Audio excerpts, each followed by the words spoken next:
wala sa hulog. Oo, parang are you there pa there? Dahil parang nawala talaga siya doon sa ikinakasasanang prayer rally and the message that they want to send. Ito bang mga mensahe na ito ni Manang ay makapagkukos ba ng destabilisasyon sa ating gobyerno? Pwede ba itong maging issue na nagmumula dito nga sa katiwaliang pinag-uusapan natin dahil sa dami ng mga flood control projects at korupsyon ng bansa? Kausapin nga natin ang ating former DILG Secretary, Sec. Rafael Alunan III. Sec. Rafi, good morning po. Thank you for joining us. Peter at Rica sa programang Balita Patan. Good morning, Rica and Peter. Thank you very much for having me. No, thank you for appearing, Sec. Rafi. It's good to see you again after a long while. Opo. It's good to hear your voice. Never mind my face, ganon. Sec. Rafi, thank you for this interview and we'll see you again soon. Tinapos agad. And then, kaibigan natin si Sec. Rafi. we can joke around with him. Sec. Rafi, so you know you were part of DILG. You headed DILG. You headed tourism also, but in this particular case, anong tingin niyo? I know that yung background po ninyo, somehow you were associated with the opposition, no? Yung bang mga pronouncements ni Manang Aimee, could this cause destabilization or medyo it's kind of exaggeration more than anything? Well, first of all, I'd like to say that I was not part of the opposition. Oh, yeah? I think you're referring to the time that I ran for senator. Uh-huh. Yes, that was under the party of Dick Gordon, Bagong Bayan Party. Aha, So, okay. So it was the entire ticket of then President Duterte was a coalition. Mm-hmm. The core of that coalition was the PDP Laban, of which I was not a member of. Yeah. Are you still with them? I mean, I'm a very independent citizen. Okay. All my life, I've been very independent. All right. When I served in government, it was for the people. Mm-hmm. It was purely public service, no politics. All right. Okay. Good to hear that. So now let's talk about the destabilization, alleged destabilization, and possible result ng mga pronouncements ni Manang Aimee. How do you see that, Secretary? Well, there are elements in the political realm that want to destabilize the country, and the way I see it is there's a foreign hand behind this, no, that wants to distract, divide, and I guess demoralize the nation for their own sinister ends, and they're using their local surrogates to do that. Mm-hmm. I don't think destabilization efforts are helping the country at all, because what they want is simply a shift of power from the incumbent back to them, right? And I think most of the people today are quite aware that we're not going to get anywhere with that kind of political maneuvering, no? I think people are really looking for the incumbent administration to take this opportunity to have their own Damascus moment, and turn the situation around, use their shall we say kapalpakan or their negligence, the lessons that arise from their negligence in the past 3 years, to turn the situation around and reverse course in the last 3 years of their term. And hopefully by that time, by 2028, we would have a situation where the people would have a good opportunity to elect a very good leader to take over by 2028. But today it's very chaotic, and we'll have to manage by chaos. Yeah, but what stood out in your first statement, Sec. Rafi, is and your theory is there's a foreign power behind some of these so-called destabilization acts?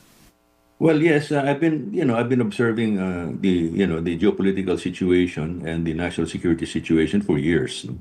And recently, I think it was the Philippine Navy spokesman who also speaks for the armed forces, who opined or let out his viewpoint.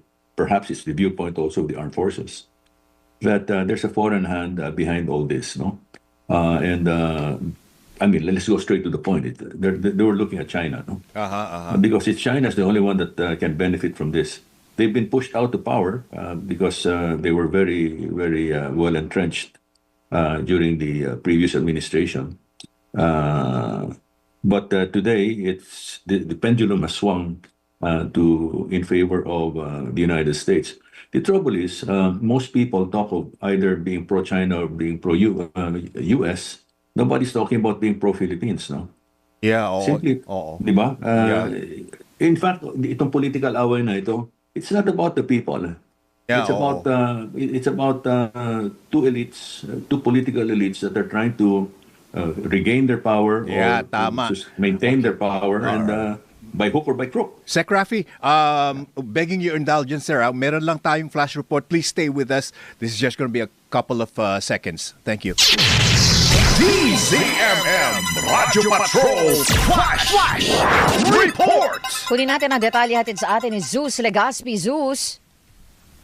Kahinatulan ng guilty si dating Bamban Tarlac Mayor Alice Guo at iba pa sa kasong qualified trafficking in persons sa ginanap na promulgation ng kaso ngayong umaga sa Pasig Regional Trial Court. Reklusyon perpetua o habang buhay na pagkakakulong at 2 milyong pisong multa ang ipinato na parusa kay Guo at sa mga kasamang akusado na sina Rachel Malonzo Carrion, Jamie Lynn Cruz at Walter Wong Rong. Sa ngayon, hinihintay pa ang pahayag ng panig ni Guo. Non-bailable ang kasong kinakaharap ng dating alkalde na may kaugnayan sa illegal na operasyon ng Pogo sa Bamban Tarlac kung saan nasagip ang mahigit 800 manggagawa. Para sa detalye, manatili nakatutok sa DZMM TeleRadyo at DZMM Radyo Patrol sa 6:30.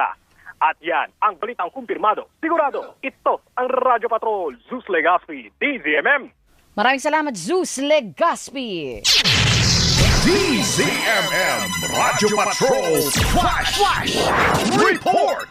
You heard it first sa DZMM. Balikan natin ang ating panauhin si Secretary Rafael Alunan III. Sec Rafi, so you were saying na kanina na itong mga nakikita natin ngayon, nasasaksihan, could it be ito yung precursor to the 2028 elections? Well, I think people are also looking for a third force. Huh? Mm-hmm. I think they're very dissatisfied with the incumbent and also the aspirants, no, the previous holder of power that wants to come back, no. Mm-hmm. I think they're really in search mode, Mm-hmm. and I think the majority of the Filipino people are not ready for any regime change. Mm-hmm. Because I, for one, it's not regime change that's important for us. It's self-change. Mm-hmm. If we don't change, if we don't reform ourselves, if society does not reform, things will just keep on churning for as long as it can keep on churning. From the time we exited from the Marcos regime up to the present, we have not really changed. That's why we keep repeating the same problems, no? And the reason why we don't want to change is because for most people, it's the hardest thing to accept that they're part of the problem. Opo, pero Sec Rafi, just looking at kung foreign power man po, no, is the one you think behind all this. So tingin niyo po ba nakikita nila na opportune time itong panahon na ito para subukang makabalik muli sa kapangyarihan yung kanilang mga sinusuportahan? That's hard to say, but of course, these foreign powers and opportunists, no, they're one of the biggest or the best opportunists in the world. But whether they want to do it, whether it should succeed now or in 2028 is a matter that needs to be further studied. If they do it now, if there's a regime change now, they have to think about the U.S. response. And I don't know if they're prepared to engage in a direct clash with the United States, because the U.S. Will not take it sitting down. Opo. But aren't they spreading themselves too thinly? Kasi considering ngayon din po, meron silang hidwaan sa Japan. Who is spreading themselves? Ang China po, sorry. Well, the trouble with China is that it has angered a lot of nations, no? It's not just in the Southeast Asia, but a lot of nations in Africa and in the Near East have felt the sting of China's hypocrisy, you know. And so China's angered so many countries. So I don't know. Sorry. That's okay, Opo, sir. it's okay po. Sige po. If you need to take that po muna, sir, go ahead. Opo. So they've angered so many countries, and I don't know whether they're in a position at this point to really challenge the West, but they're in a position to make trouble. Yeah. And they're also very good at biding their time. Yeah. They're very, very patient, no, as a people. So what they can do at this point is just keep on destabilizing and weakening the target countries until such time that they can easily take over without firing a shot. Okay. So one of the things strategy of an indirect conflict. one of the things that we need to let me just close this. AI is a pain in the neck. Si Manang chat po talaga. She's very marites. Yes. She listens all the time. Kinabahan tuloy ako. Are we talking to the real Secretary Alunan? My God. So I threw it in the wastebasket. So, So China has to at the rate it's going, it prefers to at this point just destabilize and keep on weakening the target countries before they take them over, no? Kasi ang gusto lang naman nila is dominance, to command and control. I don't think they're going to really invade.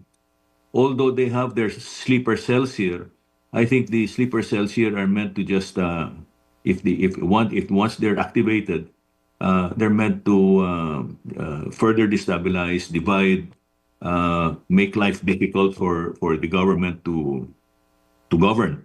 That's their purpose, no? Until such time that the government will probably say, okay, so we'll follow you. But I don't think they're going to spend their time, effort, and their munitions on a country that can't even defend itself, no? Yeah, pero Sec Rafi, sa dami po ng mga nangyayari ngayon, the scandal, the corruption, do you believe that the Philippines is really polarized at the moment and therefore is rife for some interference by other countries? Definitely, that's what's happening right now. But I think that the majority of the Filipino people have this feeling that if there's regime change now, we'll be jumping from the frying pan to the fire. And so I think we're also biding our time, looking for a third force or another leader that we could support by 2028. But at this stage, I don't think any destabilization effort will succeed in terms of putting somebody else in charge of the government before 2028. It will succeed in further dividing and destabilizing the country, but that's all it can do. Okay. Sec Rafi, well, the Filipino people naman po kasi ngayon ay nakafocus talaga tayo doon sa issue ng corruption, ng accountability on the flood control issues at iba pa nga pong corruption mess. Pero kung nakikita nyo po that there might be usapin about regime change, sa tingin nyo po ba ito'y mabibigyang pansin pa ng karamihan sa ating mga taong bayan? Well, for regime change to happen, definitely the armed forces will have to play a major role, no, in that. Without the AFP, nothing will really work because the people are so fractured that there's no critical mass, no. Yung last 3 days, November 16, 17, 18, there were attempts to put together hurriedly the semblance of people power, no? Parang instant noodles. It doesn't work. People power is something that develops over time. You cannot just instantly have people power and say, "Ayun, okay, let's change the regime." Doesn't work that way. I think, Sec Rafi, marami naman naniniwala na a change of regime is not the answer, as you have as you yourself have said, no? Pero ang tanong po dito ngayon is, what does it take to for the administration to right the ship of state? Well, first of all, they have to be honest with themselves, no? Truth hurts, but they have to be honest and say, yeah, we've been negligent.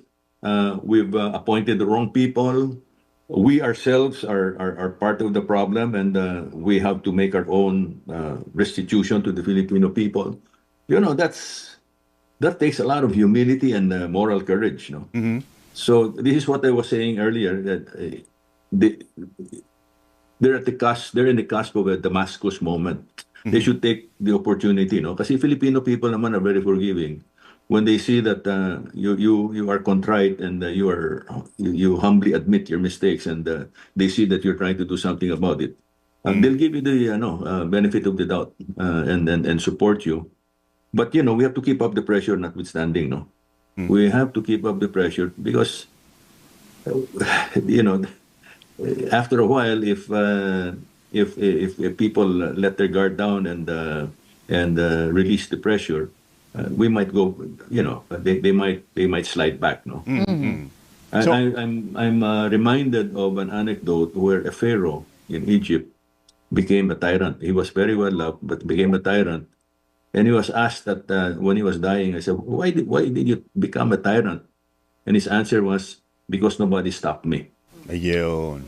No, so this is now a Damascus moment also for the Filipino people, that all these years we could have stopped the rise of the wrong people in government had we been a strong society, had we been an ethical and immorally grounded society. But when 1986 happened, I was there, and my call was for national transformation, was for us to change before we get to change our structures and our systems that have been so bastardized, no? But everybody just wanted regime change without a change in ourselves. So kaya tuloy-tuloy ang problema. Opo. Paulit-ulit lang. Opo. Finally, Sec Rafi, before we let you go, no, because we've been talking about the maturity of our democracy and of the Filipino voters. Sa tingin niyo po ba, this might be a turning point for us to finally see na there is something wrong on how we choose the leaders na inuupo natin sa posisyon? Well, yes, but that narrative has to be constantly broadcasted, no? There are just so many countervailing messages out there that nawawala yung message na yan, eh. So it's very hard to develop critical awareness about that very important point, and then to generate critical mass for us to be able to act as one powerful society. Wala pa tayo dyan. So I don't know how maybe you guys in media would be in a better position to figure out